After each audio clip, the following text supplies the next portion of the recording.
Hello mama. ആഹാ, സന്തോഷമുള്ള കാര്യമാണല്ലോ. വരും വരും വരും.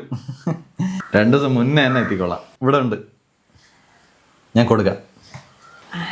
ഇനി സോമമാവൻ്റെ മോൻ സുമേഷിൻ്റെ കല്യാണമായിരുന്നു, എൻഗേജ്മെൻറ്റ് പറയാൻ വിളിച്ചിരുന്നു. ഹലോ. ഓ ആ വരാം. ഓ ശരി അമ്മ. നിങ്ങളെ സോമമാമൻ്റെ മോൻ്റെ എൻഗേജ്മെൻറ്റിനെ നിങ്ങളങ്ങ് പോയാൽ മതി, ഞാൻ വരൂല. ഇങ്ങനെ ഫോണിൽ കൂടെയാണ് എൻഗേജ്മെന്റ് വിളിക്കാനുള്ളത്, ഇവിടെ വീട്ടിൽ വന്നല്ലേ വിളിക്കാനുള്ളത്. ഇത്രയും വലിയൊരു കാര്യം വീട്ടിൽ നടക്കുമ്പോ അവർക്കത് ഈ വീട്ടിൽ വന്ന് പറയാൻ നേരമില്ലല്ലേ. അപ്പൊ നിങ്ങൾക്ക് അത്ര വില അവര് തരുന്നോളൂ, അതാണ് കാര്യം. അവരെങ്ങനെ വിളിച്ചാലും നിങ്ങൾ വാരിക്കെട്ട് ചെല്ലുമെന്ന് അവർക്കറിയാം. അവർ ഇവിടെ വന്ന് പറയാത്ത ഒരു കാര്യത്തിൽ ഞാൻ വരണ ഒരു പ്രശ്നമില്ല.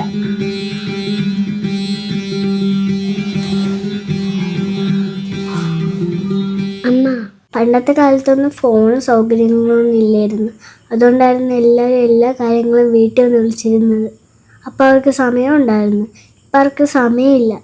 സമയമില്ലെങ്കിലേ സ്വന്തക്കാരും ബന്ധക്കാരും ഒന്നും ഒരു ആവശ്യം വരുമ്പോൾ കാണൂല. സ്വന്തവും എന്തോ വേണോന്നുള്ളവർ ഇങ്ങനെ കുറച്ച് ബുദ്ധിമുട്ടുകളൊക്കെ സഹിക്കേണ്ടി വരും. അമ്മ, അതിനിപ്പോൾ കാലം മാറിയില്ലേ? കാലം മാറിയെന്ന് പറഞ്ഞ് കോലം മാറ എന്നെ കിട്ടൂല. അമ്മ കൊണ്ട് കറണ്ടിൽ അടച്ചിരുന്ന KCB ഓഫീസിൽ പോയി ക്യൂണിറ്റല്ലേ ഇരുന്ന. ഇപ്പം ഫോൺ വഴിയല്ലേ അടയ്ക്കുന്ന. അപ്പം കാലം മാറിയനുസരിച്ച് കോലവും മാറിയില്ലേ? അതുപോലെ തന്നെയാണ് ഇതും. ഒരു ഫങ്ഷനൊക്കെ ആകുമ്പോൾ അവർക്ക് ഒരുപാട് തിരക്കുണ്ടാവും. അതൊക്കെ നമ്മൾ മനസ്സിലാക്കുമെന്ന് ഉറപ്പുള്ളതുകൊണ്ടല്ലേ അവർ നമ്മളെ ഫോണിൽ വിളിച്ച് പറഞ്ഞ. അങ്ങനെയുള്ളപ്പോൾ അമ്മ വരായിരുന്ന അമ്മയെക്കുറിച്ച് അവരെന്ത് വിചാരിക്കും? അവരമ്മയെക്കുറിച്ച് എന്ത് വിചാരിച്ചാലും അമ്മയ്ക്ക് ഒരു ചുക്കുമില്ല. അമ്മ ഇങ്ങനെ ചെറിയ കാര്യങ്ങൾക്കൊക്കെ എല്ലായിടത്തും പിണങ്ങാൻ നിന്നാൽ നമുക്കൊരാവശ്യം വരുമ്പോൾ ആരും കാണൂല. ഫോണിലാണെങ്കിൽ സ്നേഹത്തോടെ വരെ എല്ലാ കാര്യവും വിളിച്ച് പറഞ്ഞില്ലേ, അത് നമ്മൾ ബഹുമാനിക്കണ്ടേ. അമ്മ വന്നില്ലെങ്കിൽ അച്ഛനായിരിക്കും ഏറ്റവും കൂടുതൽ വിഷമം. അച്ഛൻ അവിടെ എല്ലാവരുടെ മുമ്പിൽ നാണം കെടും.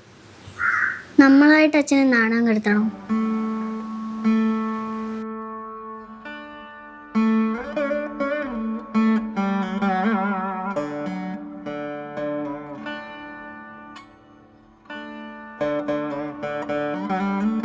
നമുക്ക് പോവാം.